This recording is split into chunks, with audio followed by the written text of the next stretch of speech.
मित्रों, the Hindu YouTube channel के माध्यम से सदैव ये प्रयास किया जाता रहेगा कि आप जैसे सुधीजनों के समक्ष सनातन हिंदू धर्म, धार्मिक ग्रंथों, पूजा पद्धति आदि के संबंध में चर्चा एवं टीका तथा महत्वपूर्ण देवस्थानों के बारे में विस्तृत वर्णन प्रस्तुत किया जाए।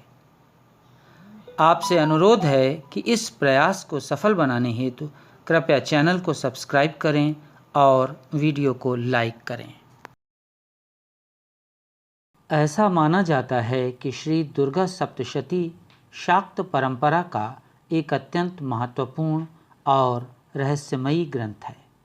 श्री दुर्गा सप्तशती से बढ़कर पवित्र और दैविक एवं भौतिक सुखों को प्रदान करने वाला कोई और धर्म ग्रंथ नहीं है। श्री दुर्गा सप्तशती का विधान पूर्वक पाठ करने से व्यक्ति की समस्त मनोकामनाएं पूर्ण होती हैं। श्री मार्कंडेय पुराण के 81वें अध्याय से 94वें अध्याय तक देवी के महात्म्य को 591 श्लोकों में वर्णित किया गया है। वस्तुतः श्री दुर्गा सप्तशती का मूल आधार श्री मार्कंडेय पुराण ही है। यह यूँ कहा जाए कि श्री दुर्गा सप्तशती श्री मार्कंडेय पुराण का ही अंश है तो इसमें कोई अतिशयोक्ति नहीं होगी। श्री मार्कंडेय पुराण के 591 श्लोकों को ही बढ़ाकर 700 श्लोकों के रूप में श्री दुर्गा सप्तशती में संग्रहित किया गया है। श्री दुर्गा सप्तशती के पाठ को 3 प्रधान भागों में बांटा जा सकता है: पूर्वांग, अध्याय, उत्तरांग। पूर्वांग, इसके अंतर्गत कवच, अर्गला, कीलक और रात्रि सूक्त आते हैं। अध्याय, श्री दुर्गा सप्तशती में 13 अध्याय हैं एवं इनके पाठ करने का भी अपना एक विशिष्ट विधान है। उत्तरांग, इसके अंतर्गत देवी सूक्त, प्राधानिक रहस्य, वैकृतिक रहस्य तथा मूर्ति रहस्य आते हैं। श्री दुर्गा सप्तशती के 13 अध्यायों को 3 विभागों में बांटा गया है। प्रथम विभाग के अंतर्गत प्रथम अध्याय आता है।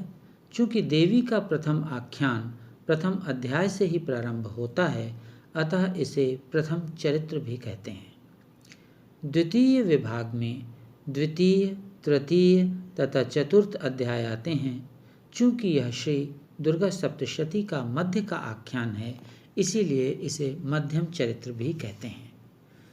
तृतीय विभाग में पंचम, षष्ठम, सप्तम, अष्टम, नवम, दशम, एकादश, द्वादश एवं त्रयोदश अध्याय अर्थात 5वें अध्याय से 13वें अध्याय तक आते हैं। चूँकि ये बाद के अध्याय हैं, इसलिए इसे उत्तर चरित्र कहते हैं। ऐसा माना जाता है कि श्री दुर्गा सप्तशती के प्रतिदिन पाठ करने वाले को जीवन में किसी भी समस्या का सामना नहीं करना पड़ता है। कुछ साधक नवरात्रि में प्रत्येक दिन श्री दुर्गा सप्तशती का संपूर्ण पाठ करते हैं।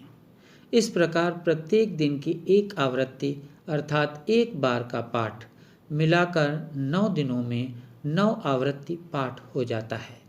जिन साधकों के पास समयाभाव होता है, वे प्रतिदिन एक चरित्र का पाठ कर लेते हैं और इस प्रकार 3 दिन में एक बार का पाठ अर्थात एक आवृत्ति हो जाती है और 9 दिनों में कुल 3 आवृत्ति हो जाती है।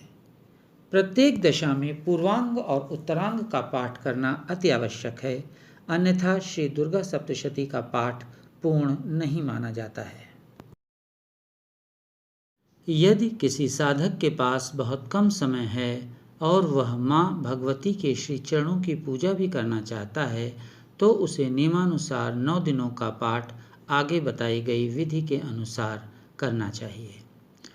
प्रथम दिवस को पूर्वांग अर्थात कवच, अर्गला, कीलक एवं रात्रिसूक्त का पाठ करना चाहिए।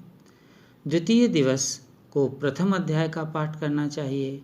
तृतीय दिवस को द्वितीय एवं तृतीय अध्याय का पाठ करना चाहिए। चतुर्थ दिवस को चतुर्थ अध्याय एवं पंचम दिवस को पंचम, षष्ठम, सप्तम, अष्टम अध्याय का पाठ अर्थात 5वें, 6ठे, 7वें और 8वें अध्याय का पाठ करना चाहिए। षष्ठम दिवस को नवम एवं दशम अध्याय अर्थात 9वें एवं 10वें अध्याय का, सप्तम दिवस को एकादश अध्याय अर्थात 11वें अध्याय का और अष्टम दिवस को द्वादश एवं त्रयोदश अध्याय अर्थात 12वें एवं 13वें अध्याय का पाठ करना चाहिए। इसके पश्चात नवम दिवस को उत्तरांग का पाठ अर्थात देवी सूक्त, प्राधानिक रहस्य, वैकृतिक रहस्य एवं मूर्ति रहस्य का पाठ करना चाहिए।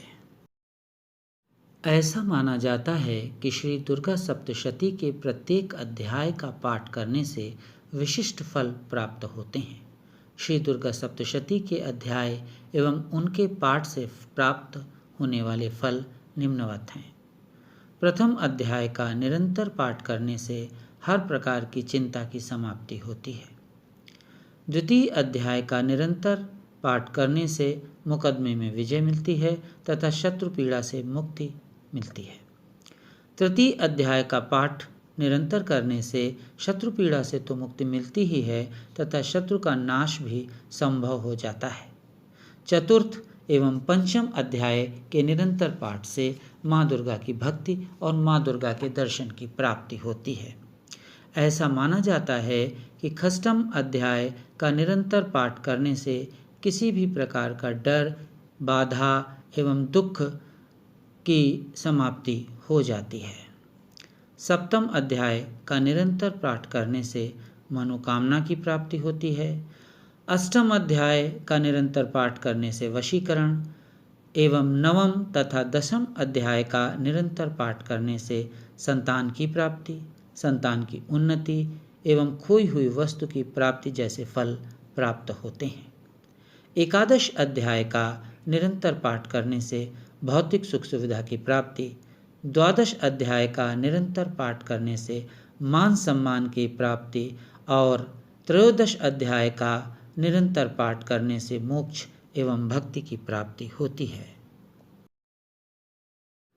गुणीजनों का ये भी मानना है कि पारिवारिक सुख शांति के लिए श्री दुर्गा सप्तशती का लगातार 9 पाठ, अधिकारियों से मान सम्मान पाने के लिए श्री दुर्गा सप्तशती का लगातार 11 पाठ, कामनाओं की सिद्धि के लिए लगातार 12 पाठ, शत्रु वशीकरण के लिए लगातार 14 पाठ, ऋण मुक्ति के लिए लगातार 20 पाठ, मोक्ष के लिए लगातार 25 पाठ, सिद्धि प्राप्ति के लिए लगातार 50 पाठ तथा संपूर्ण मनोकामनाओं की पूर्ति के लिए एक माला का पाठ अर्थात लगातार 108 पाठ किए जाने अति आवश्यक हैं।